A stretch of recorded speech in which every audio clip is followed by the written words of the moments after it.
Morning. मैं S के शर्मा आप सभी को प्रूडेंस अकेडमी में स्वागत करता हूं। आज मैं बात करूंगा प्रतिशत से संबंधित कुछ क्वेश्चन के बारे में।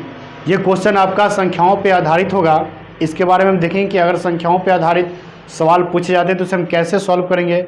जल्दी से इसके बारे में हम सीखेंगे, ठीक है। तो चलिए देखते हैं। देखिए, अगर कोई संख्या आपका 5% लिखा हुआ है, ठीक है, तो इसका मतलब क्या हुआ कि ये होता है 5/100, ठीक है। यानी कि कहिए कि 100 में से 5, 100 में से 5। अगर ये बात करो कि अगर आप कोई संख्या 8% लिखा हुआ है तो इसका मतलब क्या हुआ कि 8/100, यानी कि 100 में से 8। तो यहाँ पर प्रतिशत का मतलब यही बनता है कि प्रत्येक 100 में से, यानी कि कोई भी संख्या अगर जितना प्रतिशत दिया है तो 100 में से उतना। जैसे यहाँ पे अगर 5% दिया है तो 100 में से 5, 8% दिया है तो 100 में से 8। यही अगर 7% दिया तो क्या हो जाएगा, ये कहो कि 7/100, यानी कि 100 में से 7।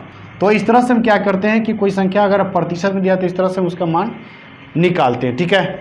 चलिए, तो इस पर हम कुछ सवालों को करते हैं और देखते हैं कि उसे हम कैसे सॉल्व करेंगे, इसके बारे में सीखते हैं, ठीक है। देखिए, फर्स्ट क्वेश्चन है कि 3% कितने प्रतिशत है 5% का। 3% कितने प्रतिशत है 5% का, ठीक है। देखिए, सवाल में ये कहा जा रहा है कि 3% जो है वो कितने प्रतिशत है, किसका, 5% का, ठीक है। अब 3% यानी कितना समझिए आप, 3 समझिए, ठीक है। तो यहाँ से आपको प्रतिशत जब निकालना है तो 3% को आपने 3 समझा, तो 3% कितना प्रतिशत, 5% का। तो 5% का, तो 5 को नीचे लिखिए, आप प्रतिशत निकालना इसलिए 100 से गुना कीजिए। तो ये क्या हो जाएगा, ये जो हो जाएगा आपका 20, तो 20 तिहाई 60%। क्या होगा आंसर आपका, 60% होगा, ठीक है। देखिए, नेक्स्ट क्वेश्चन है कि अगर a का x% b के y% के बराबर है तो b का z% कितना होगा। तो आपसे पूछा जा रहा है कि b का z% कितना होगा, ठीक है। देखिए, इस सवाल में ये कहा जा रहा है कि a का x%, तो a का x% यानी x/100 बराबर है किसके, तो b के y%, यानी कि b × y/100। तो a का x% जो बराबर है वो किसके, b का y% के, ठीक है। अब देखिए, यहाँ से इस 100 को 100 से आप कैंसिल कीजिए, यहाँ से b का मान निकालिए, तो इसलिए b बराबर यहाँ से आपको क्या मिलेगा, तो ये हो जाएगा a × x/y, ठीक है। अब आपको कहा जा रहा है इसमें कि b का z% कितना होगा, इस b का z%, ठीक है। तो b का z% आप निकालेंगे, b का z%, तो क्या हो जाएगा, देखिए b का वैल्यू क्या है आपका, b का वैल्यू ये दिया हुआ है x/y गुने z%, तो इसको आप z/100 नहीं लिखिए, ठीक है, z% नहीं लिखिए। तो यहाँ से ये क्या हो जाएगा आपका, तो ये हो जाएगा a × xz/y%, जिसको आप लिख सकते हैं a का xz/y%, और यही सवाल का आंसर होगा, ठीक है। देखिए, नेक्स्ट क्वेश्चन है कि उस संख्या का 40% क्या होगा जिसका 200% 90 है, ठीक है। देखिए, सवाल ये कहा जा रहा है कि उस संख्या का 40% कितना होगा जिसका 200% कितना दिया हुआ है, 90 दिया हुआ है। आपको सवाल में दिया है कि 200% जो है वो कितना है, 90 है। तो 1% कितना होगा, 1% जो होगा वो क्या होगा, 90/200। इसलिए यहाँ से अगर आप 40% निकालते हैं तो 40% कितना होगा, तो 90/200 और गुने क्या होगा 40। अब यहाँ से 0 इसको इससे कैंसिल कीजिए, और ये 2 मरतबे, तो 9 दूना 18, यानी कि आपका उस संख्या का 40% कितना होगा, तो 18, और यही सवाल का आंसर होगा, ठीक है। देखिए, नेक्स्ट क्वेश्चन है कि जब किसी संख्या में से 40 घटाया जाता है तो वह संख्या घटकर स्वयं का 60% हो जाता है, तो उस संख्या का 100% कितना है। तो आपको निकालना है कि उस संख्या का 100% कितना है।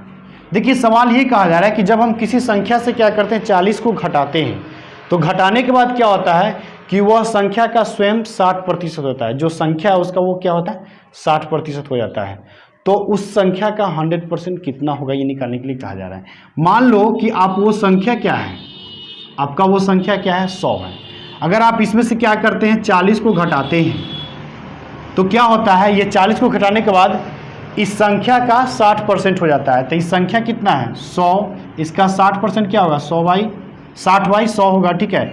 अब यहाँ से ये क्या हो जाएगा 60, और इधर से ये भी क्या हो जाएगा 60, इससे इसको काटिए तो ये भी क्या आ जाएगा 60। तो आपको क्या दिख रहा है कि दोनों बराबर हो गया, मतलब कि ये संख्या क्या है आपका, ऑलरेडी ये संख्या आपका 100 हो गया, ये बात तो आपको पता चल गया।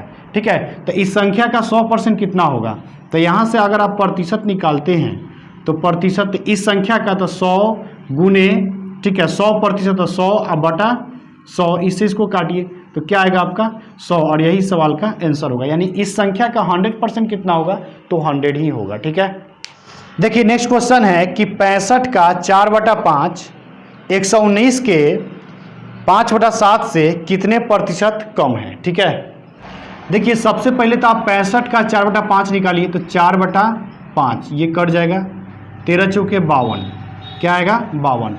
65 का 4/5 कितना आ गया, 52 आ गया। ठीक है, और 119 का 5/7 पर से निकालिए तो ये क्या हो जाएगा, 17 7 119, तो 17 पर से 85। आपने क्या किया कि यहाँ पर आपको 52 मिला और यहाँ पर आपको क्या मिला 85, तो कितना कम है, तो ये हो जाएगा आपका 85 माइनस 52, यानी यहाँ से आपको आ जाएगा ये 3। ठीक है, और ये क्या आ जाएगा आपका 3, यानी कि ये जो 52 जो है वो 85 से कितना कम है, 33 कम है। तो आपको इसको प्रतिशत में बताना है, इसलिए यहाँ से आप प्रतिशत निकालिएगा तो प्रतिशत क्या हो जाएगा, तो 33 गुने 100, अब बाई किसके तुलना में, तो 85। ठीक है, तो 85 कीजिए। अब यहाँ से देखिए ये आपका कट जाएगा 17, ठीक है, और ये आपका हो जाएगा 20। देखिए तो यहाँ से ये हो जाएगा आपका 660/17। ठीक है, देखिए तो यहाँ से ये क्या आएगा, 17 तिया 51, ठीक है, और ये आ जाएगा 5 और ये 1 यानी 150। अब 17 8 136 पॉइंट। ठीक है, तो ये फिर आपका जो हो जाएगा 17 8 136 कीजिएगा तो यहाँ से जो ये हो जाएगा आपको ये 140 आ जाएगा। ठीक है, फिर 17 8 136 और 17 दूना 34, यानी कि यहाँ से जो आपका होगा वो समझिए कि क्या आएगा 38.82%, और यही सवाल का आंसर होगा। ठीक है, देखिए नेक्स्ट क्वेश्चन है कि दो संख्याओं का योग पहली संख्या का 28/25 है तो दूसरी संख्या पहली संख्या की कितनी प्रतिशत है, ये निकालने के लिए कहा जा रहा है। ठीक है, देखिए मान लीजिए कि पहली संख्या अगर आपका मिलता है, पहली संख्या अगर आपने क्या मान लिया 100 मान लिया, तो दो संख्याओं का योग कितना होगा, दो संख्याओं का योग। यहाँ से अगर बात करें कि दो संख्याओं का योग क्या होगा, तो दो संख्याओं का योग क्या होगा 100 गुने इस कितना है, तो 28/25 है। ठीक है, अब इससे इसको काट दीजिए क्या होगा, तो यहाँ से ये गुना कीजिए तो 8 चौके 32, 4 दूना 8 3 11, यानी कि दो संख्याओं का योग क्या मिल गया आपको 112 मिल गया। तो जब दो संख्याओं का योग आपको 112 हो गया, उसमें से पहली संख्या क्या है आपका 100 है, पहली संख्या क्या है आपका 100 है, तो दूसरी संख्या क्या होगा, दूसरी संख्या, तो क्या करो कि आप जब दो संख्याओं का योग 112 है तो इसमें से क्या करो पहली संख्या को आप घटा लो, तो दूसरी संख्या क्या मिल गया आपको 12 मिल गया, दूसरी संख्या क्या मिल गया 12।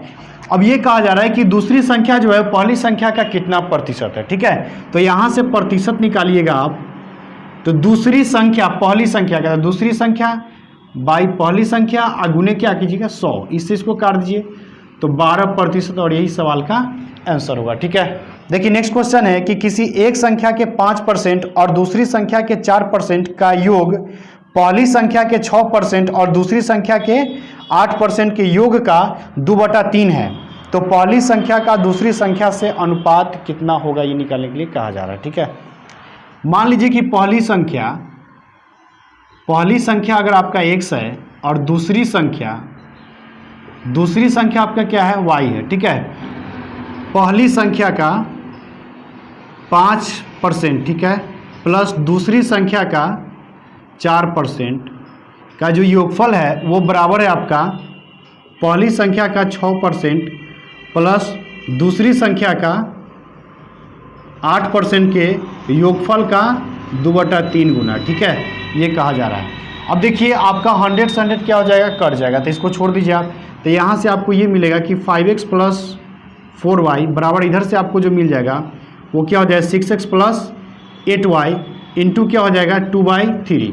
अब आप 3 से इधर मल्टीप्लाई कीजिए तो ये क्या हो जाएगा 15x + 12y बराबर इधर से ये हो जाएगा आपका 12x + ठीक है 16y।